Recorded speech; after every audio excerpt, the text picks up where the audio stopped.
it was insane how much I got picked on. It was every single day, any moment, anyone got. I was Four Eyes, I was Shrimp, I was Nerd, I was this, I was that. I mean, nobody wanted to talk to me. Even the kids that didn't pick on me, which pretty much all of them did, even the kids that didn't do it so much didn't even want to associate with me because of how much I was getting picked on. And back in the day, bullying was not really viewed as much of a problem as it is nowadays, and I'm kind of jealous because I didn't really have that kind of help with people. Like a lot of teachers these days are on the lookout for bullying and stuff like that, and that was not the case back when I went to school. At least at my schools it wasn't, because the teachers knew about it, but they never did anything. Like, I don't remember any teachers ever saying anything about me being picked on. Like, at all. And so, I didn't have any friends. So, what was I gonna do? Well, I just did my homework, I read books at school, and then when I was done, I went home and played video games. And then I went back to school and got picked on again. And that was kind of just my life for a while. That was actually all of my elementary school life, actually. The bullying never ceased, like, ever. I also forgot to put my Skype on Do Not Disturb. That is fantastic to have happen in the middle of this, because my Skype did that thing. Okay. I'm a professional YouTuber, guys. So, with that in mind, that was what I did, was I went home and I played video games and I went to school and got picked on. Here's the thing, though. When my mom got remarried to my first stepdad,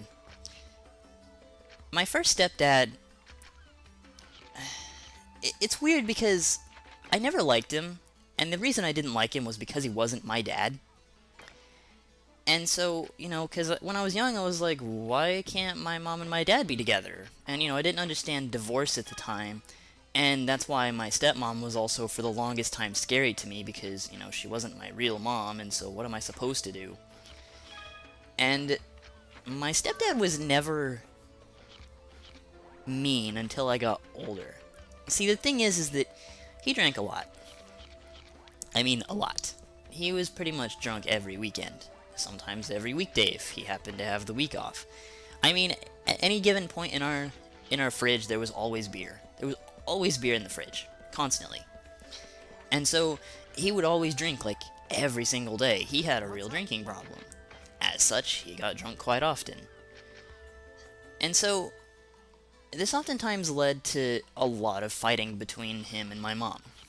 And so, when I wasn't being picked on at home, picked on at school, I'd go home, and my parents would start fighting with each other. And I mean, they would just sit there and yell, and yell, and yell, and a lot of the time it was like, okay, I don't want to deal with this, so I'd just go in my room because I'd start crying, because mom and dad are fighting, what am I gonna do? Oh, I know, I'll play video games. And so, as a result, I ended up becoming a big-time recluse. Like, I did not want to deal with anyone. But the thing is I played video games, and I kind of feel as though a lot of my life and a lot of the things I learned about life I got from video games, if only because I didn't have, at a young age, anyone. Like, literally, the only person I really had when I was young was my mom. That was it. Everyone else to me was either a bully or really mean, because my older brother at the time was in his teenage years, and I was his younger brother, and he was going through this rebellious phase, and my brother really doesn't have any emotions. He's pretty emotionless, really. I've never really seen him do anything besides be blank or get angry. That's it. So, he didn't want anything to do with me. My stepdad was a complete and utter jerk, and I didn't want to have anything to do with him. And, I'd go to my dad's on the weekends, and I'd mostly spend it playing video games, but the most time we'd ever spend together was just going out to eat. So, I didn't really spend a lot of time with him or my stepdad, or my stepmom. And so, I didn't have anyone. Like, that's the thing, is the only person I had growing up was my mom. And so, as a result, I became incredibly attached to my mom over the years. Like, she was the one person that was basically the person that I would go to all the time. No matter what it was, I talked to her about everything. I mean, everything. Because as it turns out, I didn't know this until way later in my life, but I had actually developed, at a young age, I had developed a mild case of autism, specifically Asperger's. I know this now because I look back on the things that I did, and it makes a whole lot of sense. But, yeah, I had just this weird way of thinking about things, and I guess that's also why I was really good at reading and had a really high understanding comprehension and stuff. And that was the thing, was that I was also really quiet, so I would sit and watch people and their conversations. And so I learned a lot about communicating through other people rather than through communicating myself. Because I would see, oh, well, so-and-so is talking this way and doing it this way, therefore I must do it this way, and that way I know to do this in that situation.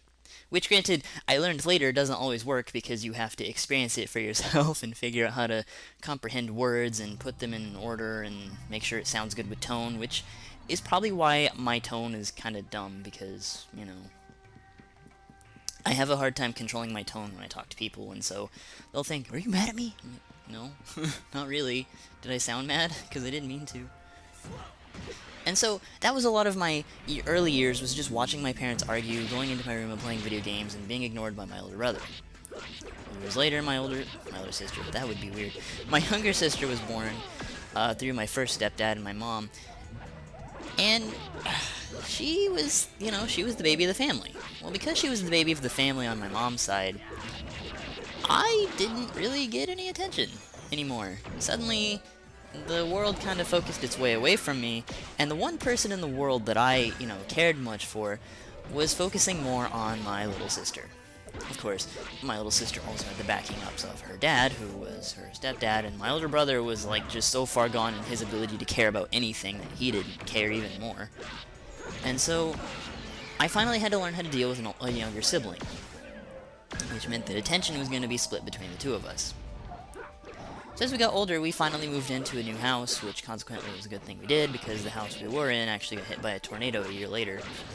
Fancy that we moved out just in time. And, you know, the bullying continued to get worse, and my parents were getting into worse and worse fights as the days go on. But around this time, around 98, my brother finally started to socialize with more people, because there was a guy who lived across the street from us, and he came over and introduced himself. Well, this friend, whom I won't name names, was a pretty good friend to my brother, and so as a result, you know, he hung out a lot, which meant that I hung out with him a lot. So after a while, he finally realized that my brother was in the I don't care mood, and he started to talk to me. And I was like, what the heck's going on? This guy's talking to me, and he wasn't being rude about it either, that was the thing. And maybe it was just because my brother was around, but he was never mean about it. And so, I finally had this person to talk to, and I realized, wait a minute, this guy likes to play video games. And so we would sit there, and we would actually sit and play video games for a long time. Like, just for hours on end, and we'd sit there and we'd play and we'd talk about them.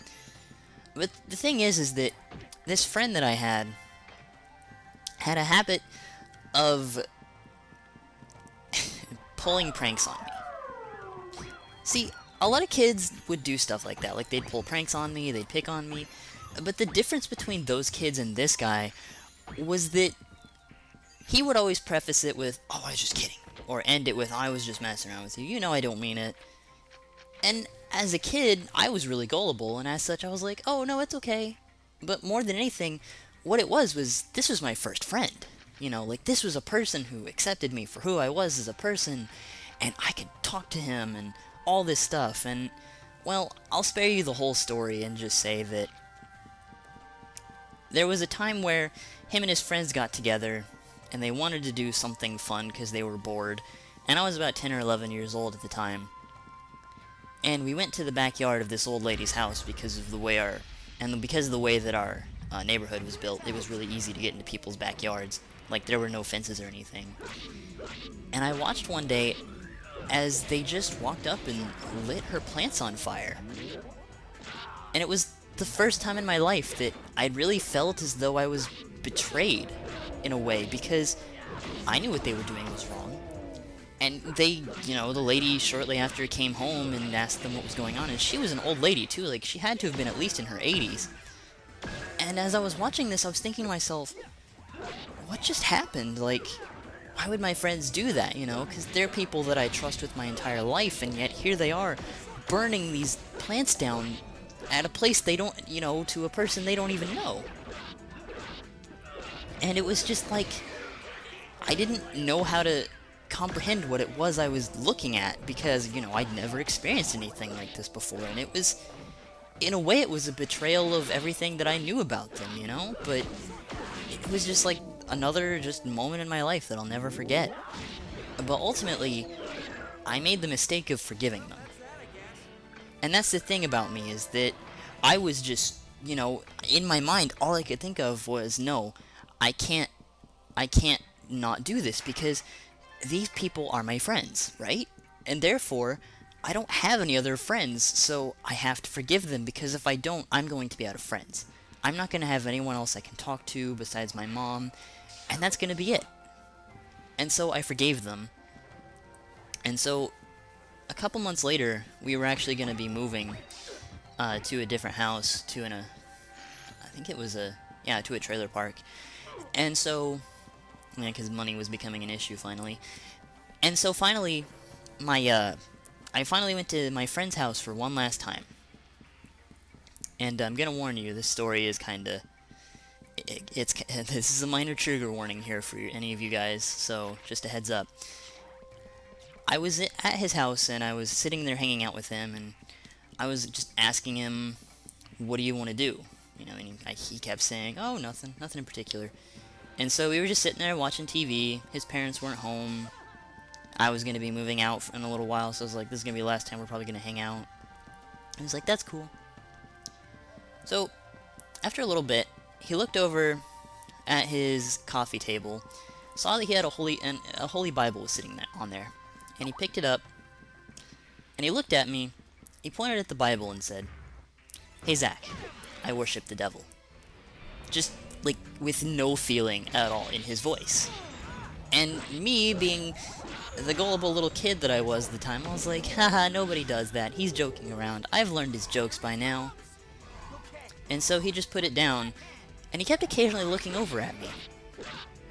And I was like, it was really kind of weird, because I was like, what the heck's going on? Why does he keep looking over at me like that? Is he gonna say something? And I started to feel kind of uncomfortable.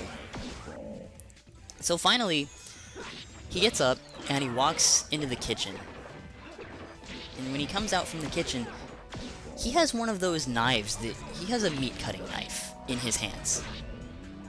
And he was looking at me as he goes back over to the couch and sits down. Now, they had two different couches, so he wasn't sitting next to me. And as he was sitting there just playing with it. Just sitting there, moving it around in his hands. And by this point, all of the alarms in my head finally went off in my mind. And I panicked, and I was like, okay, I need to go home now. And I tried to make up some stupid excuse. I stood up and I ran for the door. And he caught on to what I was doing, and he got up, and he grabbed me, and he pressed himself against the door. He pressed me against him, and then he pressed the knife against my throat.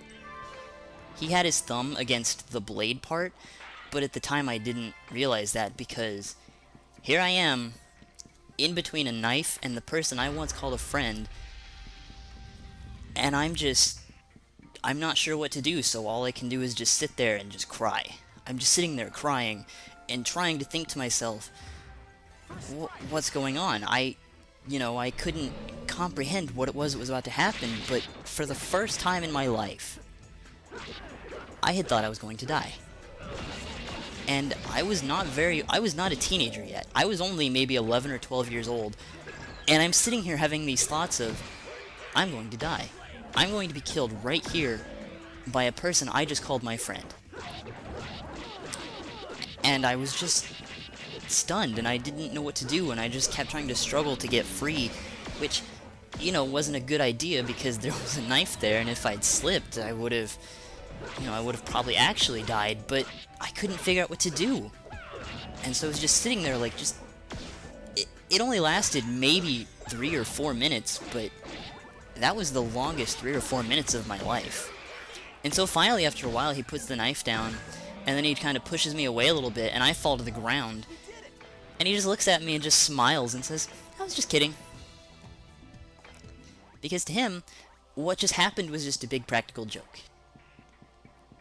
It was all just one big ruse. Just a joke. That's all it was, right? I mean, you know, it's no big deal, it was just a joke. Well, needless to say, for obvious reasons, I've never seen him since then. And it was the first time in my life that, you know, it was the second time actually that I felt betrayed, and it was by the exact same person. And I think as a result of that, I became even more secluded into my own world. And it's funny because, you know, at the time, I remember thinking to myself, now I don't have any more friends. And so, it was a real big tragedy for me, and I honestly started to hate people in general. Like, I really started to hate everyone.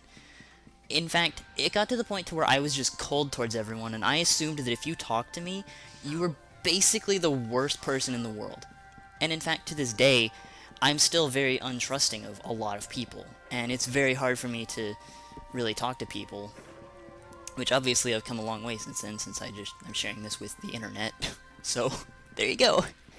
But at the time, it was just, I hated everyone, and I grew into this sort of hateful human being who I didn't trust anyone. And then the thing is that I still felt lonely though, because again, I'm back down to having no friends. What am I supposed to do? So I became friends with someone finally after sitting next to him on the bus because he was reading a book, and all I said was, "Hey, is that a good book?" And he was like, "Yeah." And so we talked, and we found out we had similar interests, and he gave me his phone number, and I called him and talked to him on the phone, and we became friends. Long story short with that one, let's just say that, he ended up getting involved in illegal drugs, and had been since I met him when he was young, and that didn't go too well. And so that was how that was ultimately what happened to me with a lot of my friends, was that I became friends with these people, but they ended up being something else. And that was a lot of what my life ended up being. And so, that just kind of made me just more and more withdrawn than I already was. Because all I really wanted was to just be able to talk to people and have a friend. But at the same time, it's like, when I had these friends, I couldn't help but think to myself, I can't talk to anyone. Because if I do, I get the feeling they're going to betray me in some way, or they're just using me for my stuff, or just any certain thing. And to this day, I still have those fears when I do talk to people. I'm not going to lie to you. Even with some of my really good friends, there's a really small part of me that always just waits for the inevitable. There's a small part of me that is waiting and waiting for someone to finally just slip up and tell me that they don't care, and tell me that they never cared in the first place, and to just tell me that they hated me. And so it kind of developed into this situation where I had no more self-confidence in myself. I have none. And to this day, I'll be honest with you, I'm really still struggling with that. And it was just because so many people constantly did this, and watching my mom constantly fight with her, you know, her father, her husbands, and just all of this stuff. Not being accepted in school, having these friends that constantly betrayed me, watching my mom and my stepdad sit there and fight, going to my dad's, and, you know, just... That was really the only solace I had sometimes, even if it wasn't much thinking about it. It kind of just developed me into this really hateful person. And the thing is that as I got older, I started to get into the internet, and we finally actually had access to it at one point. And I would visit these forums, specifically Gaia Online, for any of you that don't know, and I could probably dedicate an entire video to explaining my life there, because that was the first major point of my life. But I actually joined Gaia around the time of, you know, this part of my life where things were not really looking well for me.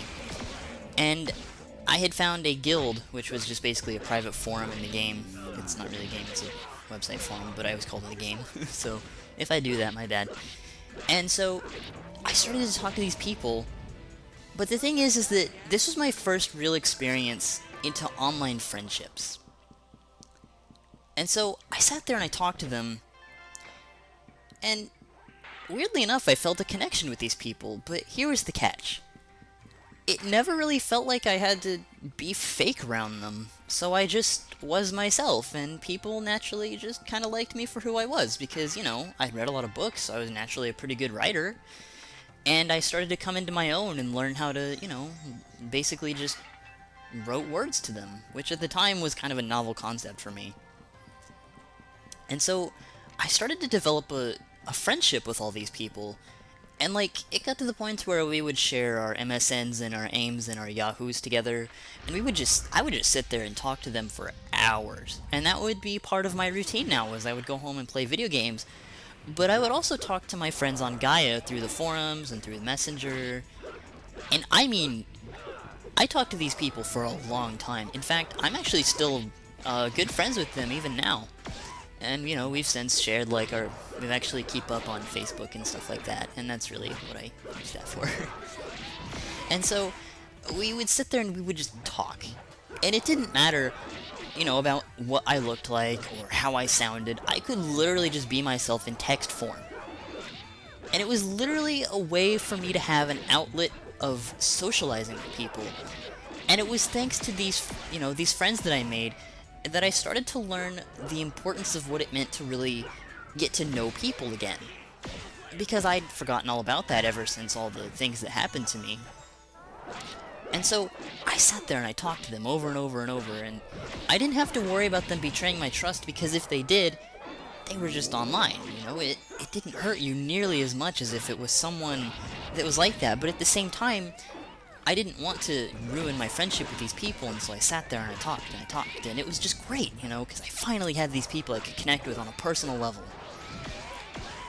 And so, after a while, you know, as years passed, we kind of went our separate ways, and,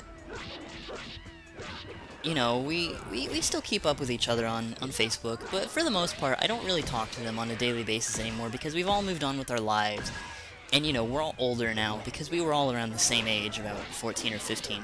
A couple of them were, like, 16 or 17, so they got a few years on me. Although there was one guy that was, like, in his 20s, and he's really cool.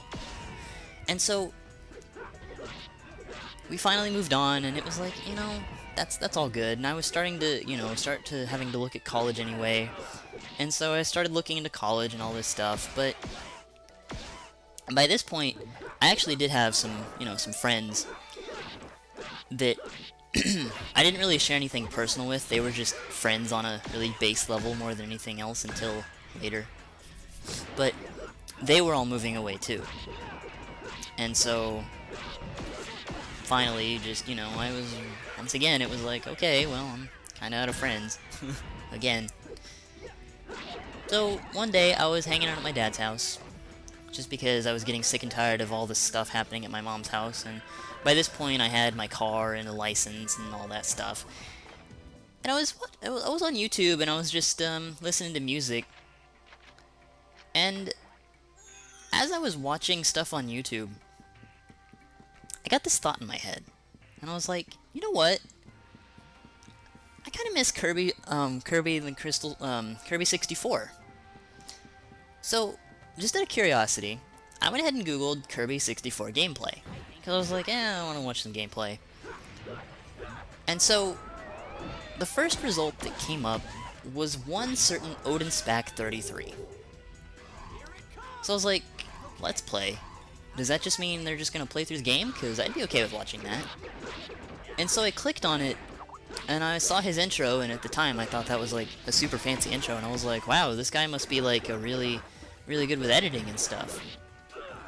And so I was sitting there watching the intro, and hello folks, I'm Odinspec 33, and I was like, wait, is he talking over the game? And I was like, oh, okay, that's kind of weird. I don't know how I feel about that. But I was like, you know what, I want to watch some Kirby gameplay, so maybe as long as he's not too obnoxious, it won't bother me. And so I was sitting there watching this, and I was sitting there, I was actually really worried that he was just going to be like making fun of the game or something, but honestly, he started to explain the game concepts, and I was like, wow, this is really cool. I'm actually kind of getting into this. And so I actually sat and binge watched his entire Kirby 64 Let's Play in like one weekend. And then I moved on to his Mega Man X5 and all these, and I was like, wow, these are really cool. And so at the time I was playing Terraria, and I was looking in the Terraria forums, and I saw that there was a forum dedicated to Let's Playing, and I was like, that's really cool. They have an entire forum where you can post those. So I started looking through those, and I found a forum where someone was saying, hey, I'm looking for someone to play through Terraria with for a Let's Play, and I was like, wait a minute. What if I started one? And, you know, naturally, I was thinking to myself, okay, first of all, I don't want to put any videos on YouTube, because YouTube is kind of a place where there's lots of really mean comments. Why would I ever want to do that? That would be dumb. And so, but I was thinking to myself at the same time, wait a minute. I'm always complaining about how I'm really shy and I'm not able to do this. But what if, just for the sake of it, I made a video and I posted it online and I survived through all of the hatred and evil comments that I would receive, and maybe, just maybe, it would make me a stronger person and I'd be able to care a lot less about what it is people say about me. And that was my basis for trying to figure out how to start Let's Plays.